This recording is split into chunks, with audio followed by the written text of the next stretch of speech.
Y que hagamos un ejercicio entre todos, hoy. Buenísimo. Me parece bárbaro que le saquemos el jugo a la clase para que sea un momento de aprendizaje compartido, de aprendizaje colectivo y reflexivo también. Ahí lo veo a Sí, Franco. Hola Franco, ¿cómo andás? Y bueno, pusimos a grabar, así que me parece que sí, que vamos a darle inicio formal a la clase. Es la cuarta clase de este módulo de planificación estratégica situacional, así que es la clase de cierre del módulo. Sepan que una vez que finalicemos el encuentro de hoy, ustedes van a tener a disposición el ejercicio, la actividad de acreditación del módulo dentro del aula virtual, así que la sugerencia, como siempre les decimos, es que presten atención, que estén tomando apuntes, sea con lápiz y papel, sea en la computadora, en el celular, en lo que tengan a mano, para aprovechar al máximo sacarle el jugo a esta clase y después poder ir a resolver la actividad de acreditación del módulo, que es un cuestionario sencillo, autoadministrado, con características estilo multiple choice, es decir, bastante similar, bastante parecido a otras actividades que ustedes han tenido en distintos momentos del año pasado, durante la primera parte de la diplomatura, para acreditar el módulo. Así que en ese sentido sepan que una vez que la clase finalice, van a poder dirigirse directamente al aula virtual para realizar la actividad. Contarles además, anticiparles que la próxima semana, el próximo martes, que es 19 de marzo, vamos a dar inicio al módulo número 4, titulado Relevamiento, Construcción y Análisis de Datos para la Gestión Municipal y Local, que era un módulo cuyo dictado nos había quedado pendiente del año pasado, así que la próxima semana vamos a estar dando inicio a ese módulo que también va a presentar un poco como este que estamos finalizando en el día de hoy, un conjunto de herramientas buscando estimular y buscando aumentar la caja de herramientas para ustedes en relación a la gestión y el diseño de los proyectos o de las ideas proyectos. Y bueno, siempre la aspiración que deseamos que de esta diplomatura se vayan con formación teórica, se vayan con formación y un recorrido metodológico, pero principalmente la meta central o el propósito principal es que ustedes se lleven una caja de herramientas prácticas. Es decir, como si fuese una suerte de cartuchera cuando íbamos a la escuela primaria y llevábamos la cartuchera con lápices de distintos colores, con una goma de borrar, con una tijerita, con una regla. Bueno, esa es un poco la aspiración de la propuesta de formación de esta diplomatura. Que ustedes terminen el cursado de la diplomatura y se queden con una caja de herramientas que les permita a cada uno de ustedes y a cada una de ustedes trabajar en el territorio, gestionar con las organizaciones del territorio, cogestionar o articular con distintos tipos de entidades públicas, privadas, de la sociedad civil, y bueno, y haberse quedado con algunas habilidades y algunas herramientas que ustedes puedan obtener, que puedan sacar el limpio del paso por esta diplomatura. Esa es la aspiración que tenemos. En esa línea va también el trabajo final integrador, cuya consigna les propusimos y les anticipamos en el primer encuentro que hicimos en febrero este año. Y bueno, ese es un poco el norte que tenemos marcado para quienes están cursando. Así que dicho eso, a modo de repaso, viendo que ya nos hemos sumado varias personas más a la clase, así que los dejo en manos de Euge, como siempre, para que pueda avanzar con la clase de hoy. bueno chicos, ¿cómo están? ¿Cómo les fue la tutoría del jueves pasado? ¿Pudieron hacer árbol de problemas? ¿Utilizaron la herramienta FODA? ¿Cómo les fue? ¿Me quieren contar cómo les fue con eso? ¿Se les presentó alguna dificultad respecto del contenido que se repasó el día jueves en la tutoría?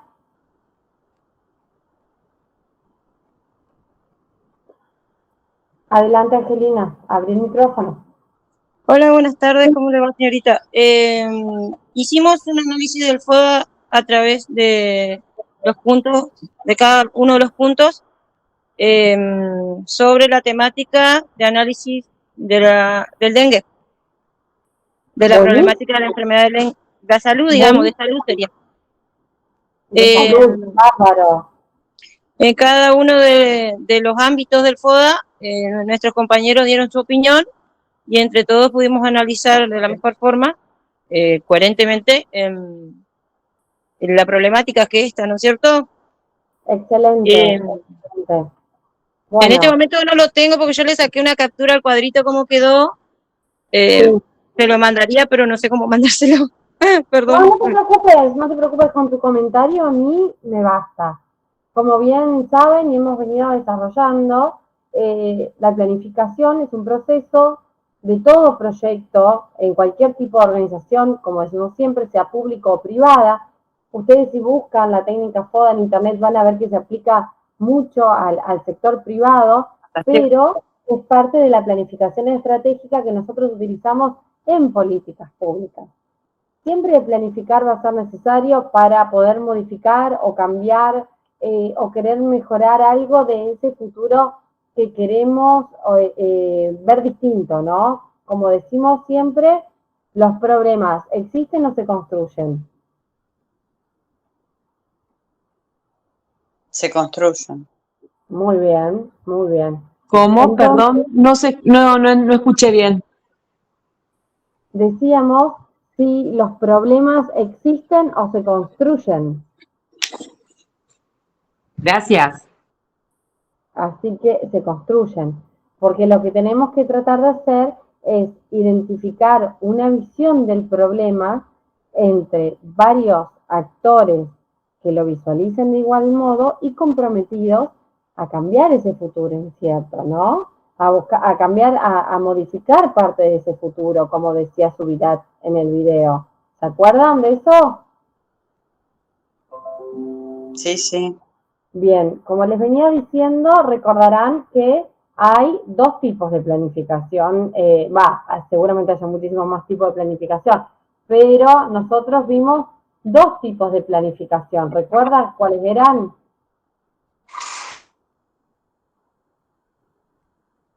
En un primer momento hablamos de Estratégica tradicional y la otra estratégica situacional. una y la otra es tradicional normativa, sí.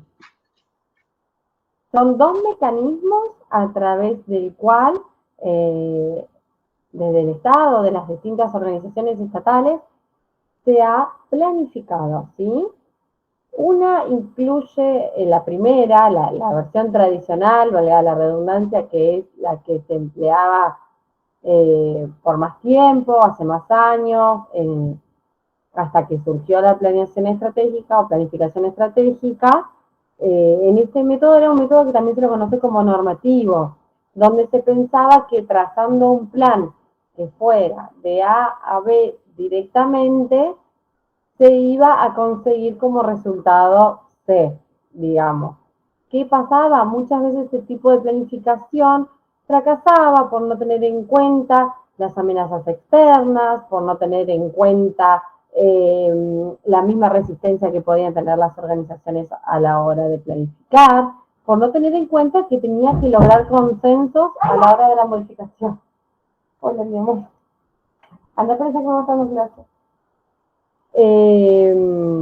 Vinieron a saludarme. Me dicen no se escucha muy claro, me parece, y bajo. A ver si lo puedo mejorar. ¿Ahí me escuchás mejor? ¿Más fuerte? ¿Cómo me escuchás ahora? Ahora se escucha un poquito mejor.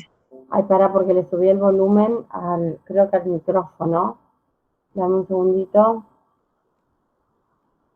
Se escucha igual. A ver ahí, tengo que hablar más cerca del micrófono. A ver, ay, chicos. Saben que me sale apagar la cámara. A ver si la apago. Y me traigo, porque en la cámara está el micrófono, por eso yo la bajé. ¿Me escucha mejor ahí? Ahora sí. Bueno, bien. Ok, les estaba diciendo que en el tipo de planificación normativa, por ahí los actores, los planificadores, los que estaban a cargo de resolver problemas públicos, digamos, de la elaboración de las políticas públicas, no tenían mucho en cuenta el afuera de la organización y en algún punto tampoco tenían en cuenta por ahí las distintas resistencias que se podían presentar desde el adentro de las instituciones. Como hemos hablado muchas veces, por ahí generar cambio en las organizaciones, ¿qué es lo que causa? Cuando uno quiere cambiar algo en una organización. Problemas. Sí, resistencia. Puede pasar que se presente resistencia, ya sea cuando se pasa del papel a software, no sé si les ha pasado, si les ha tocado algún proceso de modernización en las oficinas. Surge la resistencia, tal cual como dice Francisco, porque todo lo que implique un cambio a algo que es un hábito va a generar una suerte de resistencia donde nosotros a través de consensos, capacitaciones, distintas estrategias que se organicen, vamos a lograr sortear esa resistencia, ¿sí? En organizaciones que tienen por ahí una característica familiar, que por ahí son más tradicionales, ahí se ve mucho eso. Sí. Y no, uno de los más comunes que, bueno, ahora se va llevando día a día es en las escuelas. Por ejemplo, hace poco cambió el RAM y hay estrategias nuevas a través de la tecnología que los alumnos que entran a los distintos profesorados tienen que aprenderla, ir a la par. Totalmente. Entonces, lo que pasa es que, sobre todo, es muy habitual en los procesos de modernización. O todo lo que sea cambio por ahí burocrático implica como bastante resistencia. Lo que les decía es que, ¿recuerdan dónde surgió la planificación estratégica situacional? Pregunta de vuelta. Rusia, en Rusia. No, en Chile fue. Las ideas de planificar estratégicamente sí tenían antelación, ya vamos a ver. La idea de la estrategia se aplica desde la época de la guerra, desde la época de los romanos. El estratega era el que lideraba el batallón y pensaba y se adelantaba a todo aquello que podía fallar. ¿Sí? No solo programaba para que salga bien, sino que planificaba para que pueda fallar. El estrategia es un pensador de lo que puede salir bien y de lo que puede salir mal, ¿sí?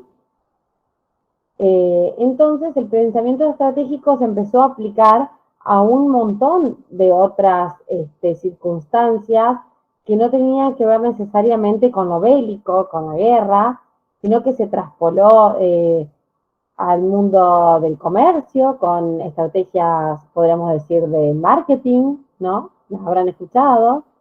Estrategias de comunicación para las empresas, principalmente de servicios, que muchas veces lo más importante radica en la comunicación, cuando se vende un servicio. Para los estados, estrategia pasó a ser qué cosas tenemos que tener en cuenta para disminuir el riesgo de que salga mal y qué hacer si salen mal por ahí las cosas, las planificaciones, ¿sí? Como les decía, Carlos Matus escribe un libro sobre planificación estratégica antes de pasar a ser ministro de Economía de Salvador Allende. Les quiero decir bien la fecha, pero me parece que es el año 1972. Ya, lo voy a chequear. Allende en Chile, 1972. En Chile. Sí, es en Chile, pero lo que les quiero decir bien es el año del libro, porque, a ver si lo encuentro. Mira, me sale que... No. No. El dato es como que Mátulo en 1980. Editado por el INPES, que parece que es parte de la CEPAL, ¿sí? Donde sugiere una manera para los países latinoamericanos de abordar la planificación de políticas públicas, que lo llamó el método de la planificación estratégica situacional, como ya lo vimos, que es un tipo de planificación que cuenta, ¿sí?, de 4 momentos. ¿Se acuerdan cuáles son los momentos?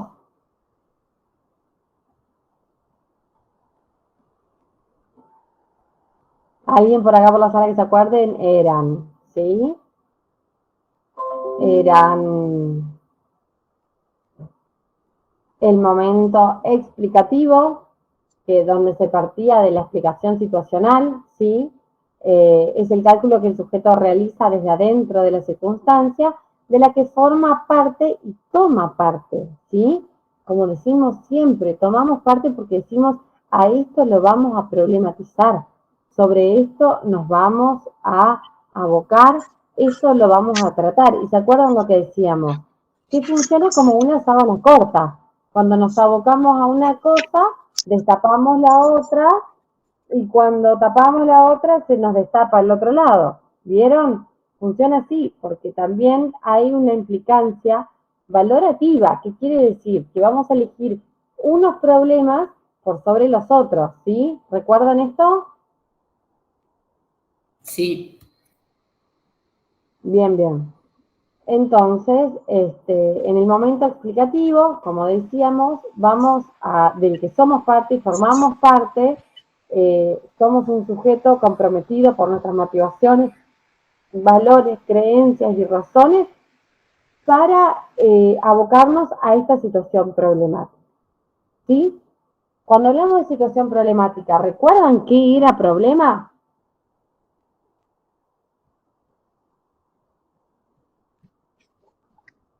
Podríamos decir que es una brecha entre esa situación deseada y la situación en la que estamos, ¿sí?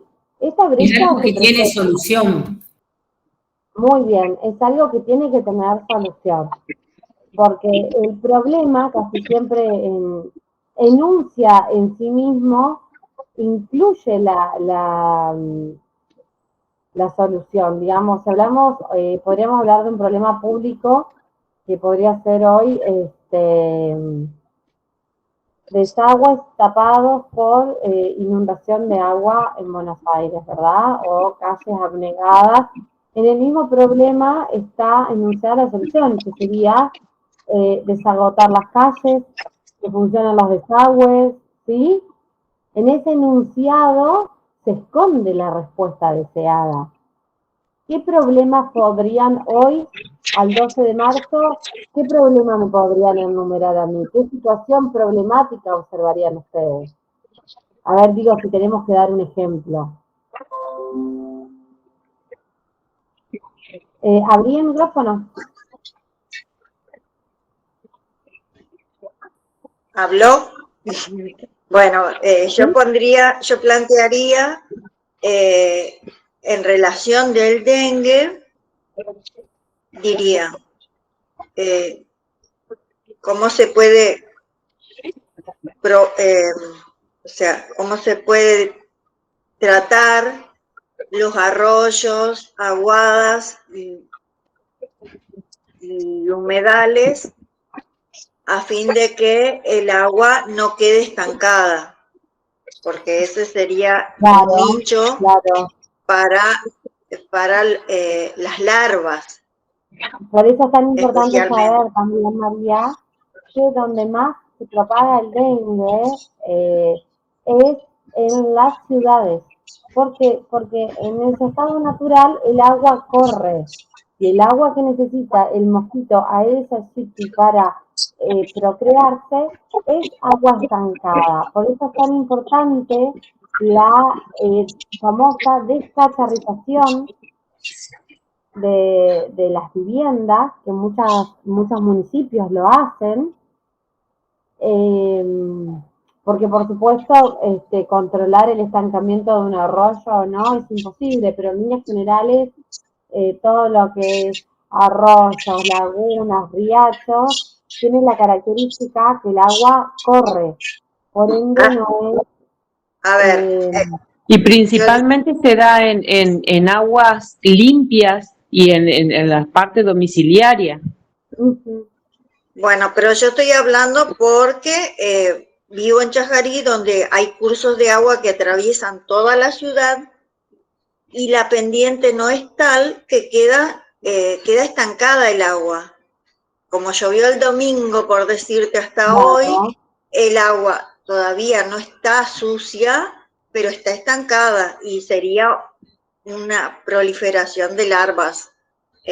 Bueno, lo pensaría así. Ese sería mi ejemplo. Gracias. Sí, está bueno. Entonces, por ahí el problema sería, o la solución del problema del enunciado sería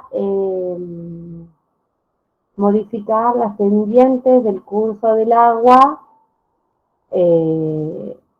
para impedir el desarrollo de la larva Aedes aegypti, del mosquito.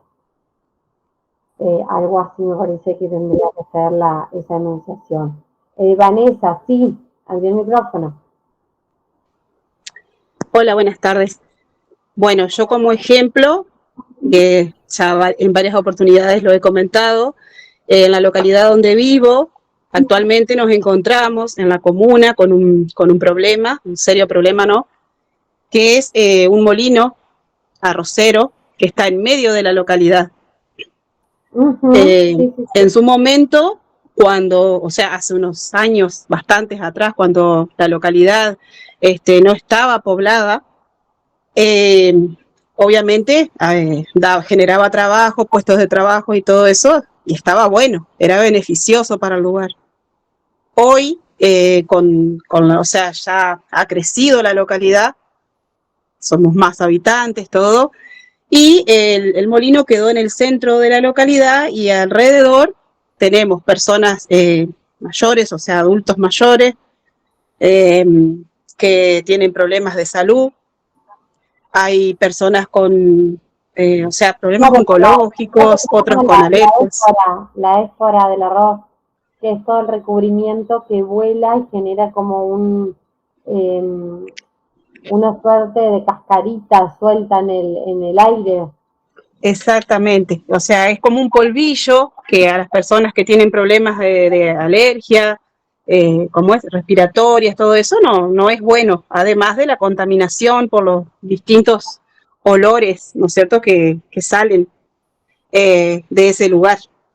Entonces, bueno, tenemos ahí un problema bastante grande porque, o sea, la gente va, recibimos quejas, notas de vecinos, y bueno, se ha intentado hablar con el dueño del lugar, porque bueno, es un lugar privado, ¿no? Pasó por varios dueños.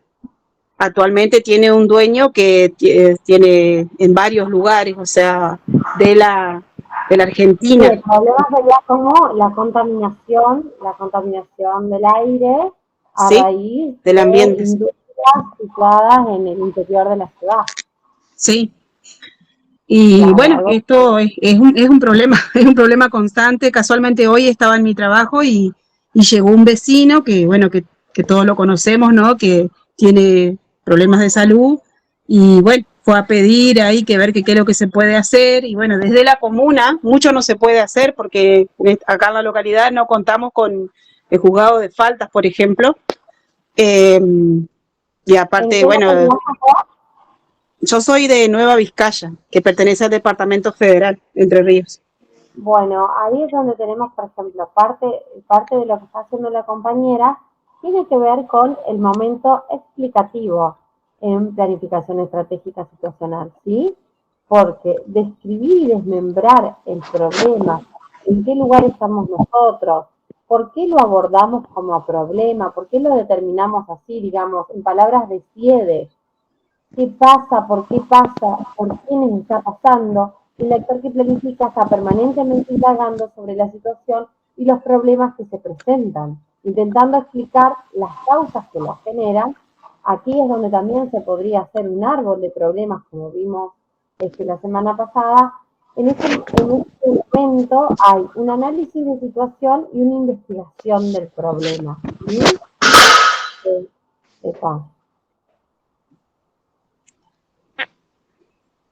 Enrique, cerrá tu micrófono. Ahí lo cerré yo. ¿Sí? El momento que le sigue al explicativo, ¿recuerdan cuál es? El normativo. Muy bien. Normativo, sí. Así como en un momento explicativo, nosotros estamos con el foco en la mirada analítica, en explicar, en describir, en hacer lo que hizo la compañera, ¿sí? Indagando cómo son las cosas, por qué los actores identifican esas cosas. El momento normativo se centra en el futuro, en el cómo deberían ser las cosas, en identificar y construir de qué es lo que queremos lograr.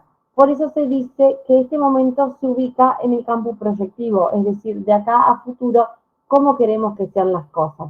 Volviendo al ejemplo de la compañera, ¿cómo debería ser ese futuro para mejorar? ¿Qué les parece a ustedes?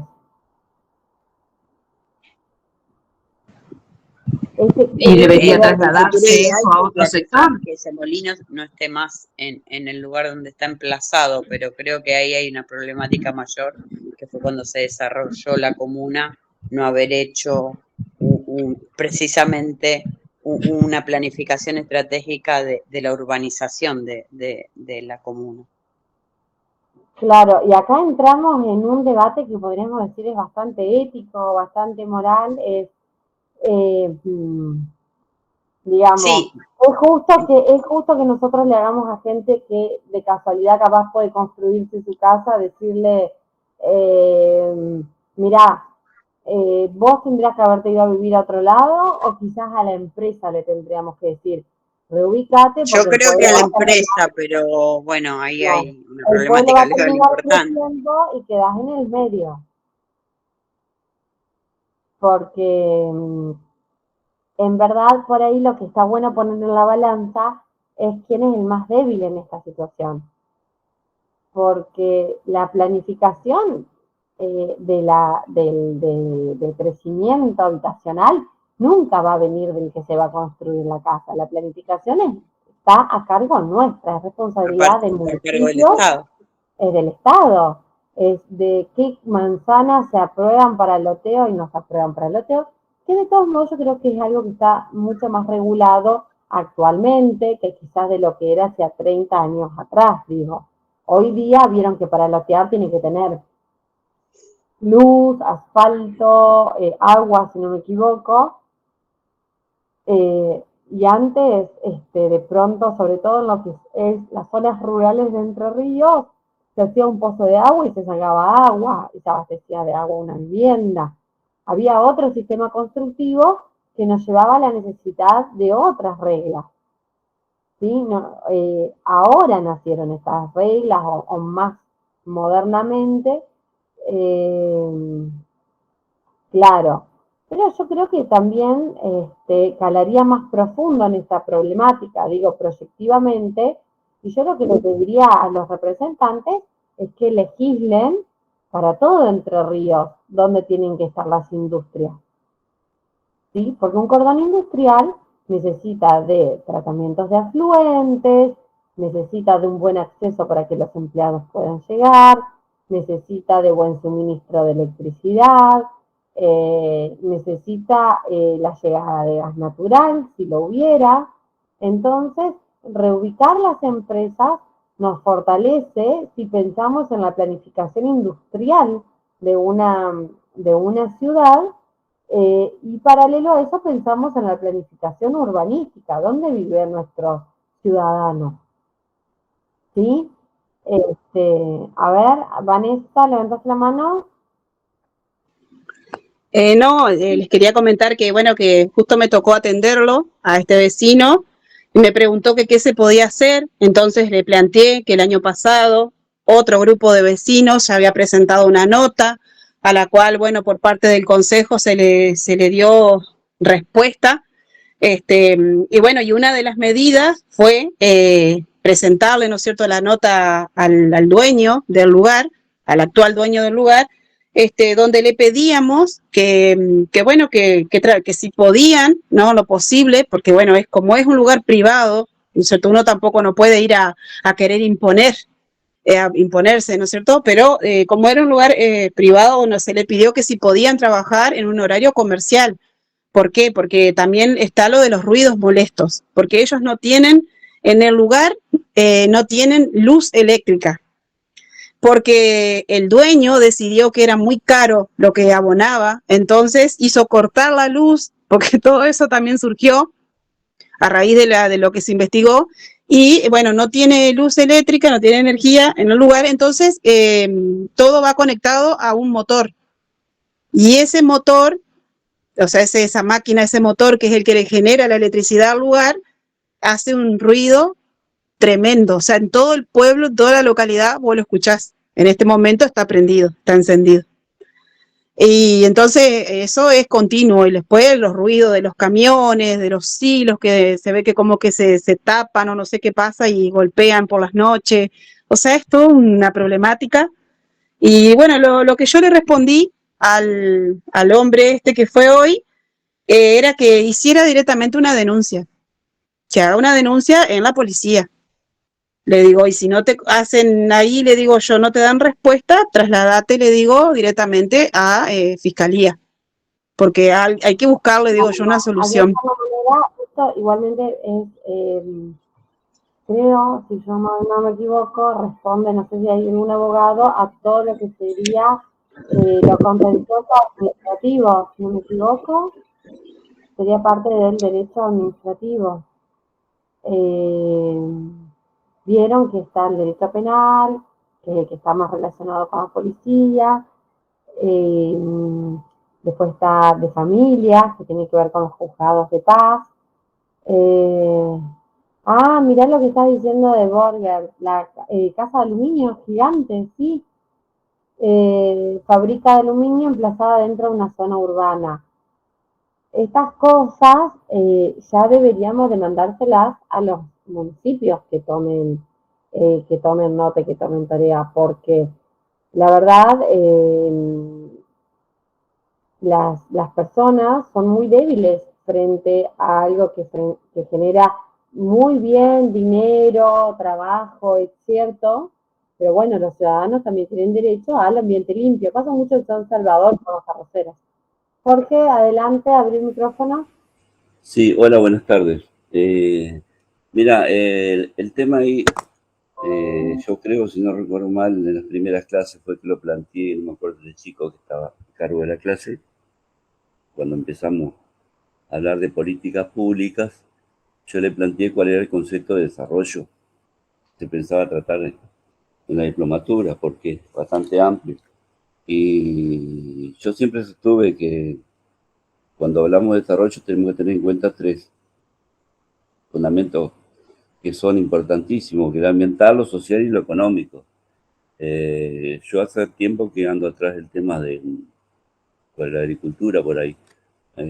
Ahora, en este momento, creo que se está tratando un proyecto nuevo en Cámara de Diputados, pero no deja de ser siempre lo mismo. Se van a tratar las buenas prácticas agrícolas, que yo les llamo buena política autodestructiva, porque nos están envenenando por goteo y nosotros nos quedamos muy pasivos. Sí, la buena práctica, de hecho, el manual de buenas prácticas agrícolas, si yo mal no recuerdo, están escritas por los mismos empresarios que venden los productos agroquímicos.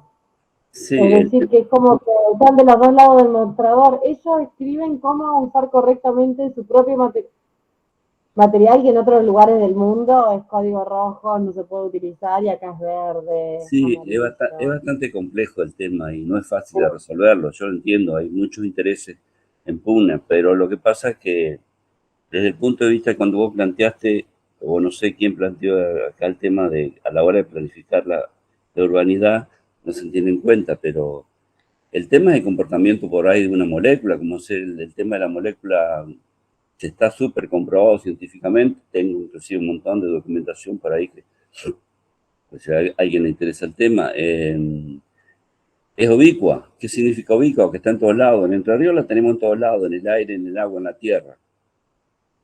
Y por ahí cuando lo absorbemos, nuestro organismo no está. No tiene los elementos microbióticos para absorberla. Y van trayendo los problemas de enfermedad. O sea, a mí me interesa el tema de mucho de la agricultura industrial porque hay otras maneras. Por supuesto que son más complejas. Hay que empezar a hacer un montón de procesos y estrategias distintas, pero es mucho más compleja. Y nadie se quiere complicar con el tema, pero otra realidad es que muchos políticos también tienen campo y están produciendo de manera agroindustrial. O sea. Pero el tema de desarrollo es bastante complejo para tratar. Sí, porque el desarrollo también siempre implica como ver la óptima manera de hacer una producción, que siempre un costo ambiental va a tener, por supuesto que extraer litio, un costo ambiental va a tener, un costo ambiental que dentro de lo que genere, tiene que generar lo suficiente como para ser subsanado. Digo, hay mecanismos de extracción. Por eso hay distintos tipos de extractivismo que consumen más agua, que consumen menos agua, que tienen que ver con la capacidad de inversión de las personas que lo van a extraer, ¿sí? O Sí. las empresas. Sí, entiendo, están los capitales de por medio, pero a ver, ¿cómo te puedo explicar con la forma que yo lo entiendo? O sea, el que te está originando el capital es el recurso natural, sea tierra, agua. Y lo estamos contaminando, y ese es el problema inclusive geopolítico, porque hoy las grandes guerras que están haciendo son por espacio. Totalmente. Sí, es así como vos decís. Acá me dice la compañía. Si uno hace un balance económico, son más las grandes, porque los efectos colaterales que estamos produciendo cuestan más que las ganancias. Por ahí pasa el gran debate, me parece. Y nadie lo quiere tratar, todos le disparan. Te digo más, todo el tema de cuando arrancó allá por 1960 la famosa Revolución Verde, fue todo un cuento de... volcar toda la industria obsoleta que quedó de la Segunda Guerra Mundial, de los químicos, volcarla a la agricultura. Es todo negocio. Claro, así, porque terminada la Segunda Guerra Mundial, digamos, las grandes empresas como son que se desarrollaban en la industria armamentística, comenzaron a invertir en el desarrollo de semillas, Europa destruida, empobrecida y demás, se empezaron a dedicar a lo que es la industria de la producción de alimentos. Sí, es así que empezaron a crecer este tipo de industrias, donde se experimentó con distintos tipos de semillas y se lograron hacer algunos tipos de semillas más resistentes, de mayor tamaño, con mayor grano, para optimizar las cosechas. Luego comenzaron a hacer productos que eran, digamos, mataban todo lo que había en un campo, me refiero a combatir otras gramíneas y demás, y dejaban viva la planta de la marca, ¿no? A través de modificaciones genéticas en la planta, que la volvían resistente a determinados productos. Y así comenzó una gran producción alimenticia mundial, donde en casi todo el mundo se produce el mismo tipo de grano, el mismo tipo de semilla, también se fue perdiendo lo que se llama la diversidad de la semilla. Sí. Y bueno, es un problema, sí, es un problema muy importante que tiene que ver con todo lo que entendemos por vivir en un ambiente sano, que es donde deberíamos exigir ambiente sano también y que sigan existiendo todos los tipos de alimentos. Sí, pero lo importante acá es que la mayoría desconoce dónde se planificó toda esa estrategia de la Revolución Verde. La Fundación Rockefeller, junto con la Pioneer, que en ese momento estaba a cargo de un ex presidente de Estados Unidos, financiaron todas la Academia Latina Occidentales y fabricaron prácticamente visitadores médicos con guía agrónomo. Hoy hay un gran debate dentro de la misma institución INTA y cosas, porque hay posturas opuestas, o sea, la gente nueva. Claro, hay posturas opuestas también porque también lo que muchas veces pasa es que han logrado grandes empresas meter como su propio dogma dentro de la ciencia y de la investigación y consigue, por supuesto, adeptos y rechazos, también como pasa en el ambiente de la medicina, como pasa en el ambiente de la alimentación, como pasa de las empresas petroquímicas. Entonces, por ahí lo que está bueno es, bueno, hay que tomar un norte como país, o como por ejemplo lo hace la Unión Europea, en grupo, uniendo todos los países, y delimitar qué tipo de ambiente queremos para nuestras sociedades y qué tenemos que hacer para lograrlo. Esto también tiene mucho que ver con el momento que estamos dando, de lo que estamos hablando, que es el momento normativo. ¿Cómo queremos que sea? ¿Cómo queremos que sea el futuro? ¿Cómo queremos que sea? Entonces, en base a eso no se puede ignorar las consecuencias de las conductas que tenemos de producción, de vivir, de contaminar, de nuestra huella de carbono. Todo es un compendio que hace la vida en comunidad. Como les decía, como muy bueno el ejemplo del compañero, como decía, que estamos desarrollando, es un momento muy interesante el normativo, porque sin duda hablar de qué queremos que sea, cómo queremos que sea una situación, es lo que va a hacer movilizarnos, lograr adeptos, lograr convocar, planificar sobre eso. Es una parte donde uno decide la visión y la misión de lo que se va a hacer, ¿sí? Bueno, luego de este momento, ya me voy a ir apurando porque si no, no vamos a llegar a lo del FODA, pasamos al momento estratégico. Como venimos charlando hace varias clases, el momento estratégico, también conocido como momento de construcción de la viabilidad, se propone realizar el trabajo de construcción y selección de las líneas de acción estratégicas para que el plan, que puede ser uno o puede ser un conjunto de programas y proyectos que lo compongan, puedan llevarse a la práctica y concretarse. Digo, ¿por qué puede ser uno o puede ser varios? Porque si pensamos que hoy en día en Argentina hay el 60% de pobreza, ¿podría un solo programa combatir esta situación? No.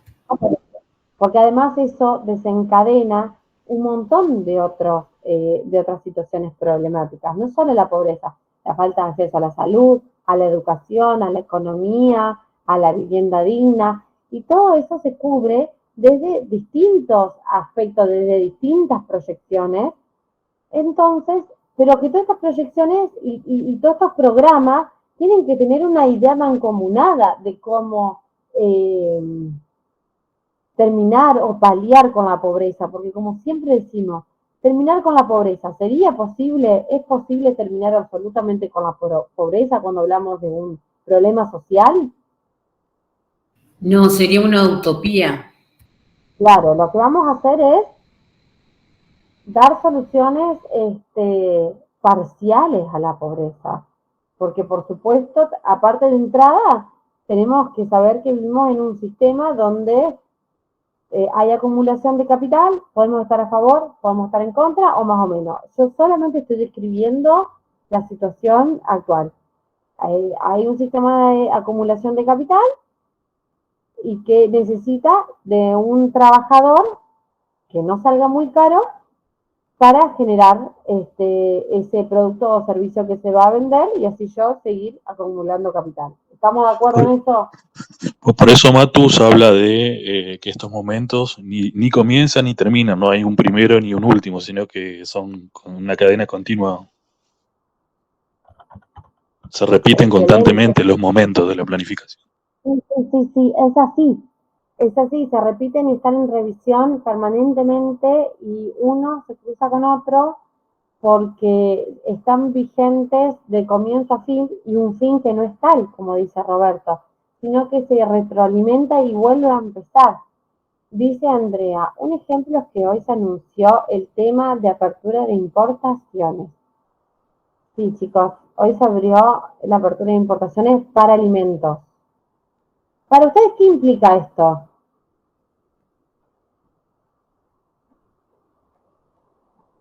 ¿Qué les parece Y, que pero puede causar? y es una problemática con la competencia, ¿no?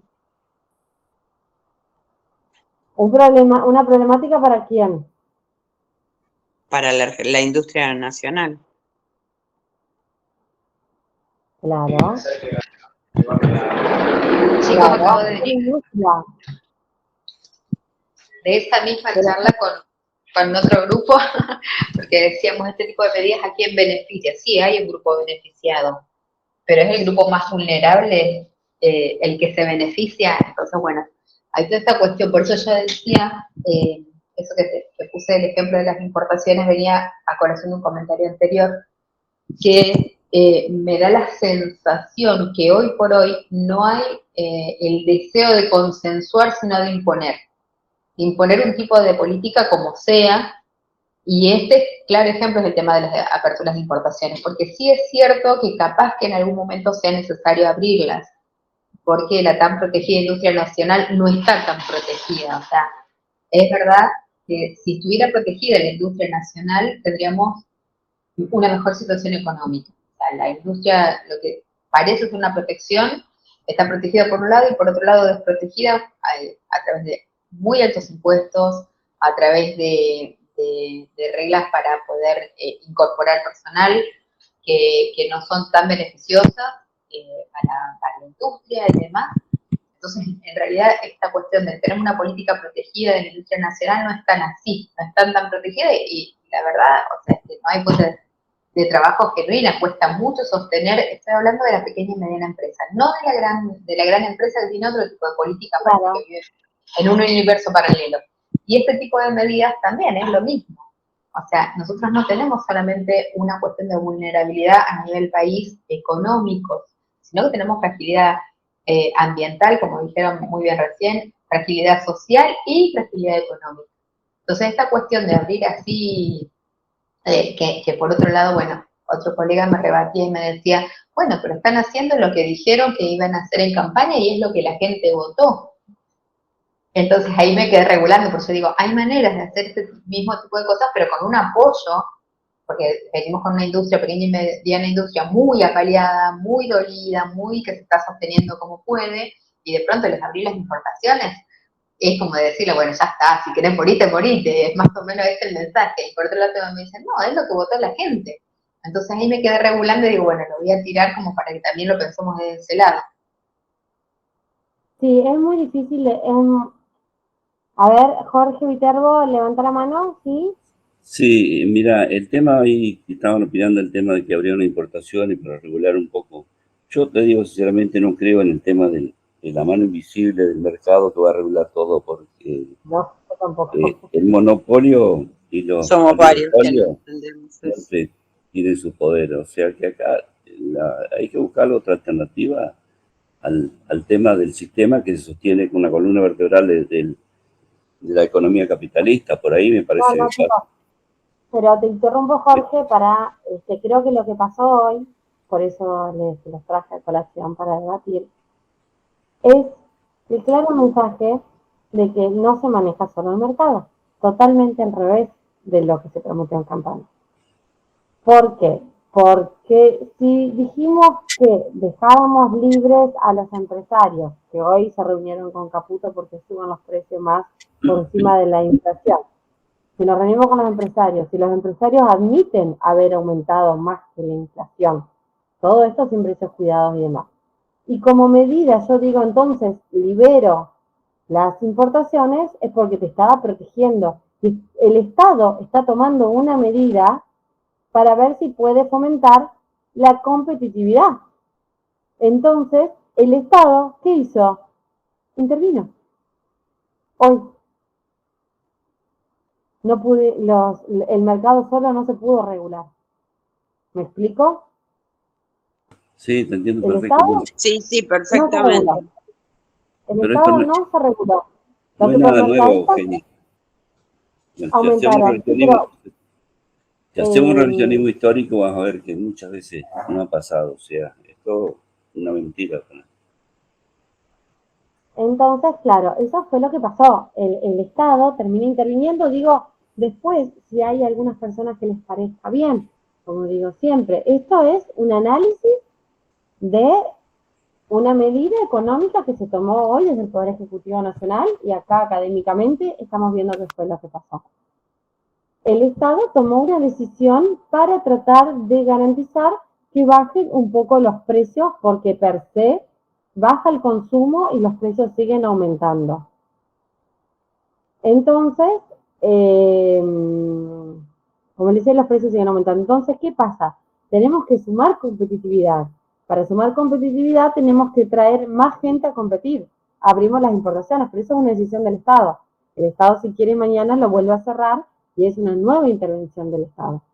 Entonces, creo que lo que sucedió hoy es el claro ejemplo de que el mercado tiene sus fallas y no puede regularse plenamente solo y el Estado debe hacer intervenciones para tratar de beneficiar a la población porque lamentablemente el cuentapropista, el supermercadista, el mayorista, el que genera cadena de valor, nunca tiene una mirada, digamos, compasiva con el consumidor, sino que todo lo que pueda ganar está demostrado, creo yo, con el pan a 3.000, 4.000 pesos, lo va a ganar. Tenemos el pan más caro del mundo. Y eso es un poco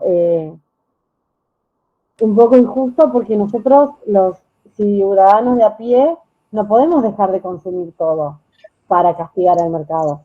Tenemos que comer, tenemos que vestirnos, tenemos que comprar útiles escolares, medicamentos.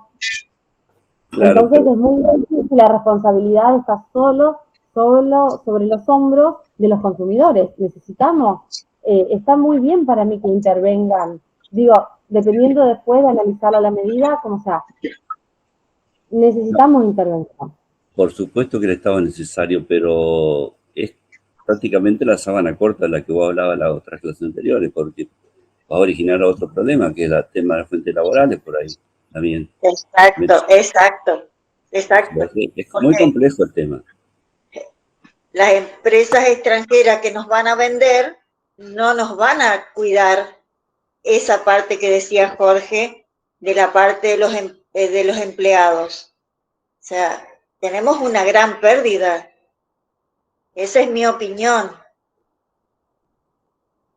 Sí, me imagino yo que se va a producir como suele pasar con las fábricas de autos, cuando entran autos importados, que es que hay, digamos, estos stocks en la fábrica, donde se suspende por un tiempo la fabricación, se usa el stock que hay y luego se vuelve a fabricar. Esto que estamos en este momento explicando o demás, ¿a ustedes cómo les parecería que debería ser esto referido a la inflación? ¿Qué futuro, qué visión tienen? ¿Cómo les gustaría que fuera? Adelante, Andrea. Yo creo que, o sea, yo no estoy tan en desacuerdo con el tema de la libre competencia si tuviéramos la espalda suficiente, si la pequeña y la mediana industria tuviera el apoyo suficiente. Y no estoy hablando, porque esta cuestión de decir tenemos protección a la industria y demás, en realidad no es tan así. Hay algunas medidas que benefician algunas cuestiones, pero los altos impuestos a los que están expuestos los pequeños y medianos empresarios, que es el talón de Aquiles. O sea, queremos contratar gente y yo no tengo empresa ni nada, pero sí suelo trabajar bastante con gente que por ahí tiene que emplear y me dice, me sale demasiado dinero y no es dinero que le llega a la gente. O sea, un empleado, capaz que todo el mundo lo sabe, pero por las dudas lo digo. O sea, si yo tengo un empleado al que yo le pago 50.000 pesos, por dar una cifra redonda, en realidad al empleador no le cuesta 50.000 pesos, sino que le cuesta casi 90.000 pesos. Una parte va para el Estado y otra parte recién para el bolsillo de la gente.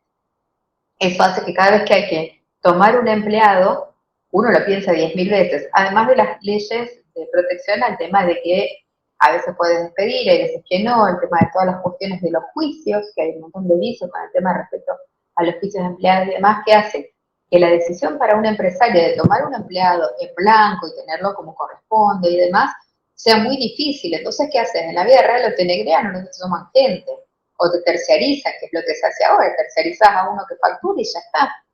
Entonces, esa cuestión de la industria nacional protegida, del empleo protegido, no está tan protegido. Estaría protegido si esa plata va desde el Estado, pero no desde el bolsillo del empresario. Entonces, también es comprensible la otra parte. Lo que sí me parece que no está bien hecha esta cuestión de decir, bueno, lo imponemos, lo hacemos y caiga quien caiga, que es la sensación que yo tengo de ahora. Se toma una medida y vos decís, bueno, se tomó esa medida y lo hacemos, no importa cómo esté el contexto. No, hay un contexto. Y hoy por hoy es tan vulnerable el sector empresarial, estoy hablando siempre de mediana y pequeña industria, no aquellos que tienen capacidad de hacerlo hoy. Hoy es tan vulnerable la gente que no tiene empleo como la gente que de a poco sostiene su empresa como puede, pequeño y mediano empresario. Entonces me parece que está hecho de una forma sin consenso, con esta cuestión de decir te impongo esto porque lo otro no sirve, estas cuestiones reactivas que tenemos tanto, y sin preparación, digamos, sin ninguna medida como para sostener el impacto económico que va a generar en la pequeña y mediana industria. O sea, me parece que hay procesos que son duros, que son difíciles, pero que demandan medidas paliativas que no estamos teniendo. Acá dice, la alta carga impositiva es el precio que se tiene que pagar por el proteccionismo. Eso me explicaron una vez. Durante mucho tiempo el sector privado hizo mucha guita, que no está mal, pero porque tuvieron las condiciones para crecer. Fernando, mira, la alta carga impositiva también tiene que ver con que en Argentina el empleado cobra aguinaldo, vacaciones pagas, está en otras condiciones. A diferencia, se le paga obra social. Digo, en Estados Unidos, tu empleador no te paga la obra social. Vos tenés tu propio seguro social que te lo pagás. En Argentina es responsabilidad del empleador. También tenés el sistema previsional, que no es optativo, sino que tiene que pagarte el sistema previsional el empleador. Entonces, de esta manera vos accedes a, primero si te quedás sin laburo, cobrar una indemnización que equivale a tus años trabajados.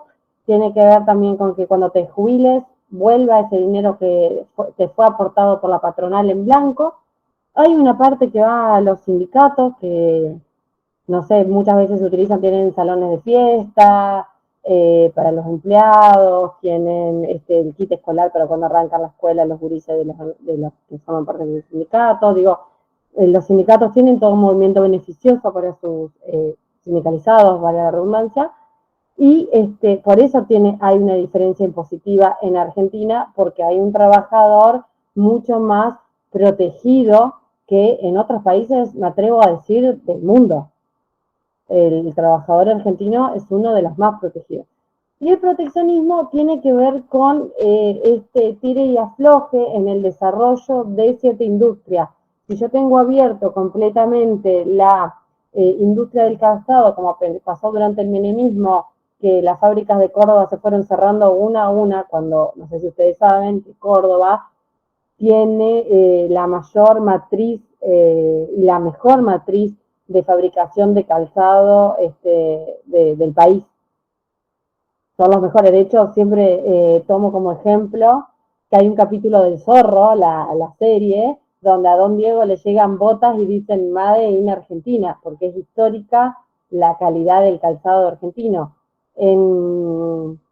Durante el menemismo llegó a funcionar a menos del 10% la capacidad industrial del calzado de Córdoba. Eso pasó porque venía sin discreción calzado desde Brasil. Recordarán la famosa hojota plástica de los 90, digo, la vimos todos, finales de los 90, principios de los 2000, hasta que esa industria poco a poco se comenzó a cerrar para que vuelva a nacer y a florecer la industria nacional, que por supuesto es más cara porque tiene un empleado más caro la industria argentina.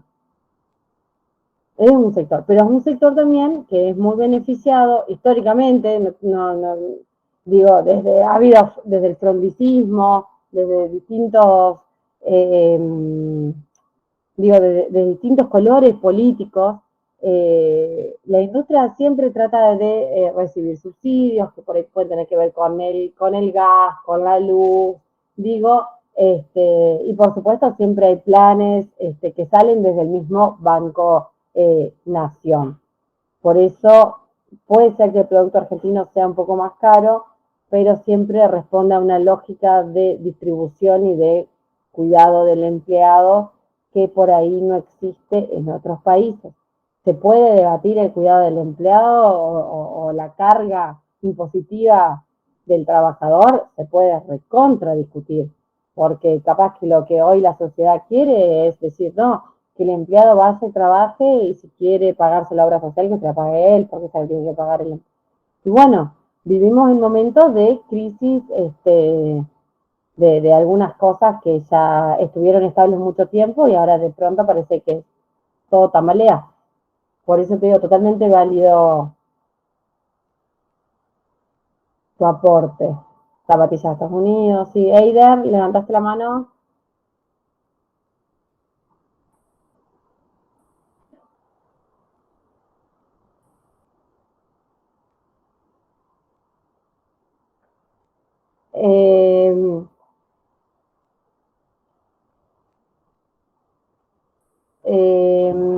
No sé quién levantó la mano, que abra. Ahí está, ¿se escucha? Sí, se escucha. Ahí compartí, digamos, las reuniones de Caputo.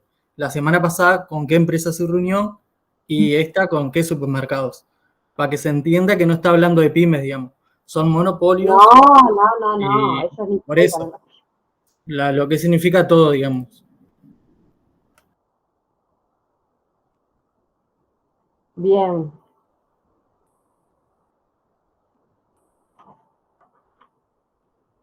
El supermercado, Carrefour, Coto, Cencosud, Jumbo, Chango Más, Renina y así.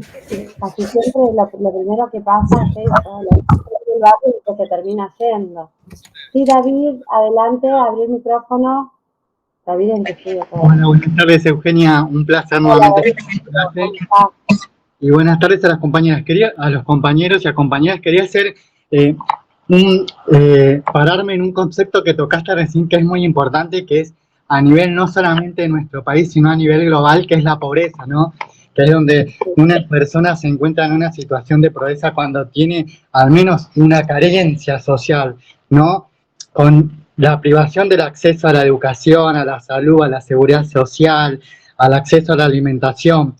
O sea, no es solamente la falta de ingresos o recursos, sino también la falta de capacidades, ¿no?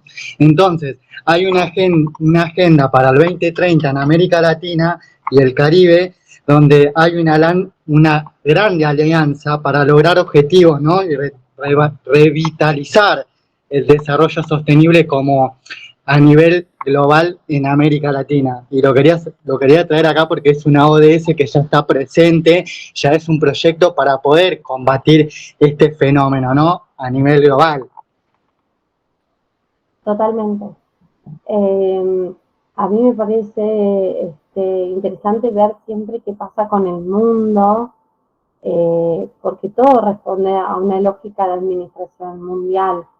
En muchos lugares del mundo se trabaja por muy poco la hora. Ustedes fíjense cuando compren algún producto importado de estos que son muy económicos, como zapatillas de marcas internacionales, ¿dónde están fabricadas y cuáles son las reglas de fabricación de esos productos, de esos países? Te van a sorprender. Te van a sorprender. Hay grandes empresas que han sido multadas por tener niños en sus talleres, todo lo que es Indonesia, Pakistán. Es un ejercicio por ahí que es muy duro de hacer, pero que tiene que ver cuando uno por ahí livianamente dice, no, porque de afuera todo es más barato, que hay atrás de ese producto que nosotros nos encontramos que es más barato. Claro, Walter dice Bangladesh, Indonesia, India, sí, así es.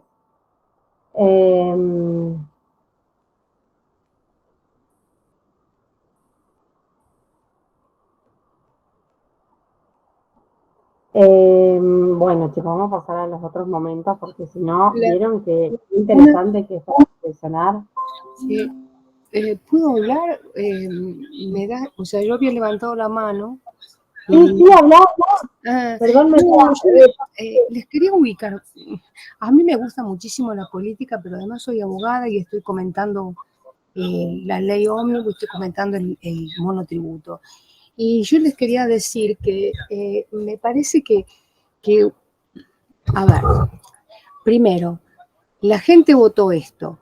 No es tan así, porque, por decirte así, si alguien hoy trabajaba en el Inca y hubiera sabido que iba a cerrar el Inca directamente, lo iba a desmantelar, yo creo que no hubiera votado. O sea, no es que cuando el voto le da una por una las medidas que toma, porque va a haber muchas que la gente, por más que lo hubiera votado, no le gusta la medida y si hubiera sabido esa medida en particular, no hubiera firmado. Y al revés, a lo mejor uno que no lo votó, pero dice, mira, esta me gusta. O sea, no es que por el voto uno es como que le vota las cláusulas de un seguro uno por uno. No, no es así. O sea, no es que porque la gente votó esto. Entonces, vamos un poco a separar, no es en ningún caso, ni cuando Cristina ganó con el 54%, ni cuando Alberto también ganó con mucho, y sin embargo jamás le dejaron nombrar un juez. O sea, te quiero decir que es relativo lo del voto. Bueno, ganó, va a ser su política.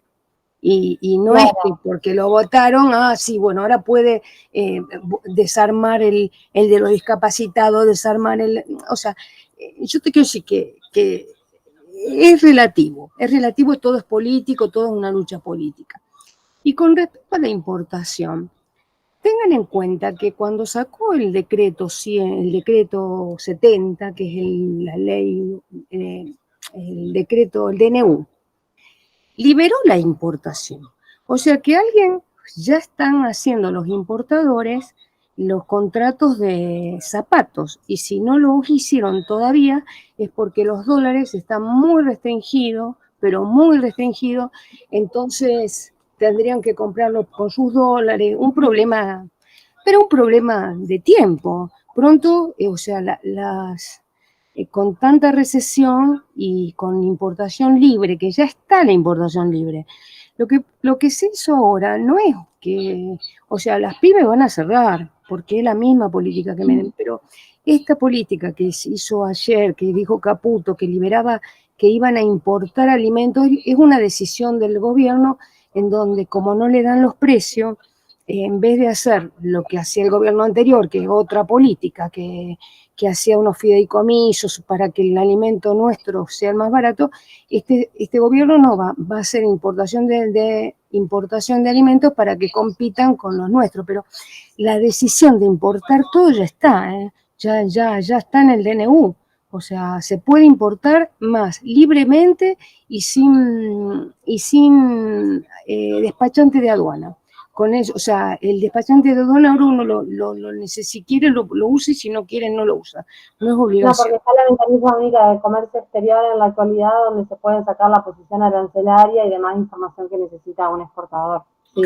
Claro, o sea, que no, la liberación de importaciones ya está, no es que esta medida de ayer tenga que ver con eso, no, liberar la importación está y por supuesto va a ser igual que... No, pero no estaban liberadas las importaciones de alimentos y se les hicieron exenciones, ¿cómo se dice?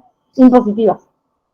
Claro. O sea, las importadoras de alimentos de Argentina, digámoslo así, porque para que ingrese alimento del extranjero tiene que haber una importadora nacional.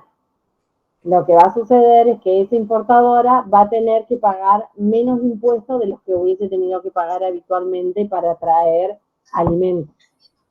Sí, hay una decisión política de traer alimentos más baratos para que la gente compre más barato y la empresa de acá baje el precio. Sí, pero te quiero decir que no tiene que ver con la decisión de las pymes. O sea, ya la decisión de las pymes está, es una política. Creo que las pymes en Argentina, al igual que la clase media, subsisten por decisión política. Claro, y era una decisión Porque si política que no, no existe. históricamente la grande lechera se consume el tambo más chico, la gran cerealera se consume el chacarero más pequeño. Históricamente es así y pasa en todos lados esa tendencia al oligopolio, a monopolizar, digo, el más grande termina chupando en algún punto al más chico y ustedes verán que donde había algún almacén ahora hay un día en su pueblo. ¿Qué pasará?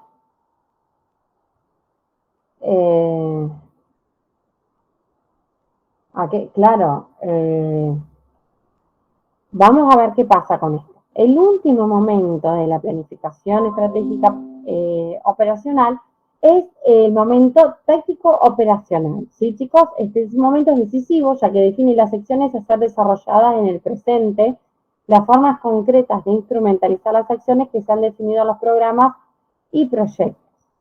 Los momentos anteriores se desarrollan para constituirse en un cálculo para la acción, un cálculo que precede y preside la acción, y lo táctico se descubre en las jugadas que se desarrollan en el presente para iniciar las trayectorias de las que hablamos en el momento anterior, ¿sí? Esa trayectoria hacia el momento deseado, ¿sí?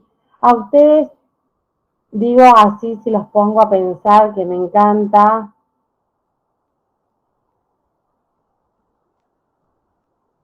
Ajá. Si nos ponemos a debatir, digo, ¿cuál sería su medida?